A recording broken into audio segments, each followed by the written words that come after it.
आप सभी को जय श्री राम। आज की वीडियो में बात करते हैं कि पितरों की पूजा करने वाला पितरों को प्राप्त होता है। खुद ऐसा भगवान ने ही कहा है, तो फिर हम पितरों की पूजा क्यों करें? हमें तो भगवान की पूजा करनी चाहिए डायरेक्ट। बात बिल्कुल सही है, तो फिर हम पितरों की पूजा क्यों करें?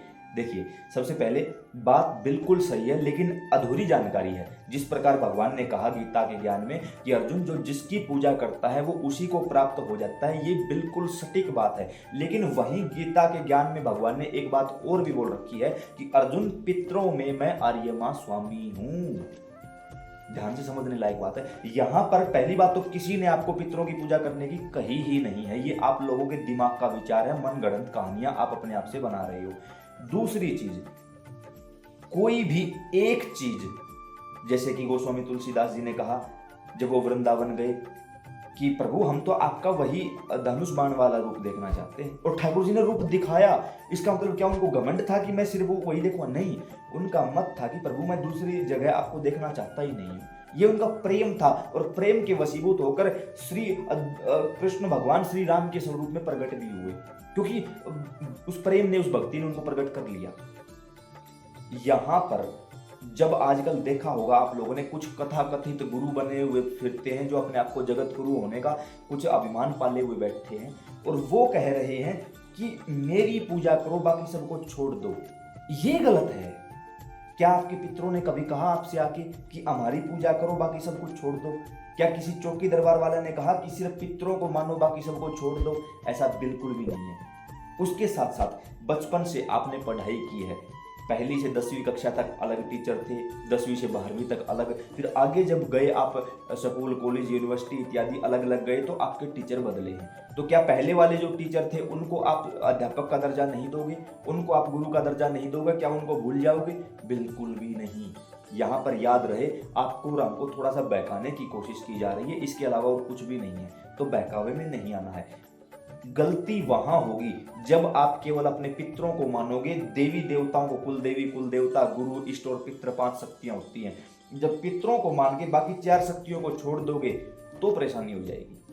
पितरों की पूजा करना एक अलग विषय है। अगर आप अमावस्या के दिन 5 रुपए के बतासे का भोग अपने पितरों को नहीं लगा सकते, क्या फायदा है? अमावस्या के दिन किसी शिव मंदिर में जल अभिषेक नहीं कर सकते, सूर्य को जल नहीं दे सकते, गौ माता को रोटी नहीं दे सकते, किसी गौशाला में अन्न का दान नहीं कर सकते, क्या फायदा है? याद रखना, 3 प्रकार के ऋण है, देव ऋण, ऋषि ऋण, पितृ ऋण। पितृ ऋण भी चुकाना कंपलसरी है।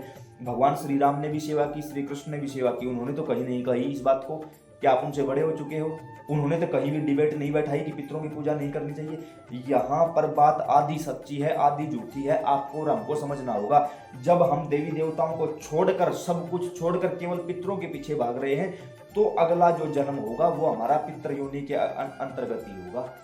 लेकिन हम यहाँ गृहस्थ जीवन में रहते हुए 3 प्रकार के धर्मों का हम निर्वाह करते हुए आगे बढ़ रहे हैं, क्योंकि हमें पितृ ऋण भी चुकाना है।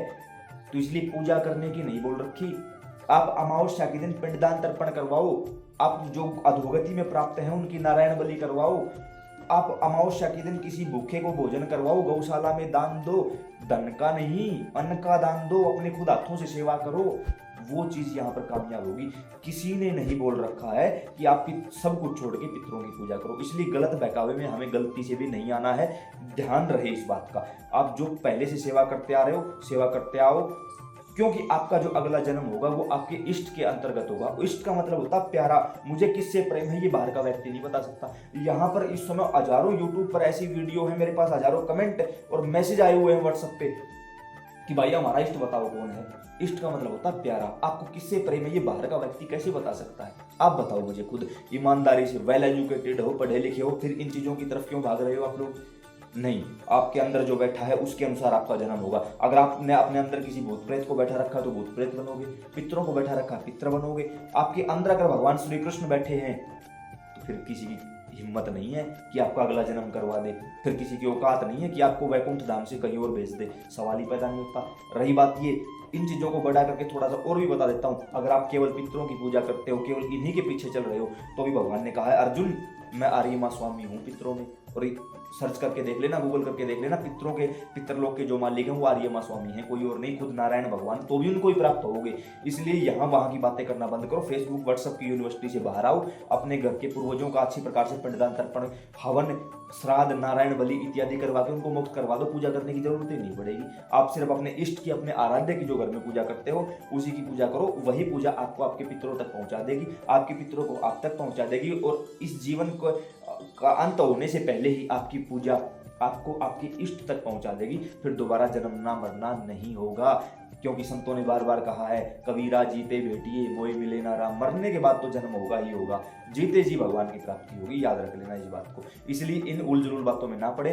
उम्मीद करता हूँ जानकारी समझ और पसंद आई होगी। अन्य प्रेमियों के साथ भी इसको शेयर करो, अभी आप अपने सर्कल में दिखाओ लोगों को कि ये देखो सच्ची बात क्या है, झूठी बातों में बिल्कुल भी नहीं पड़ना है। जैसे आप अपनी सेवा करते आ रहे हो वैसी सेवा करते रहो, किसी की बातों में आने की आवश्यकता नहीं है। काफ़ी लोगों ने ये भी कहा कि आपके साथ जुड़ के आगे चलना है, नीचे डिस्क्रिप्शन बॉक्स में व्हाट्सएप ग्रुप का लिंक दिया गया है, वहाँ से आप हमारे साथ जुड़ सकते हो। सीताराम।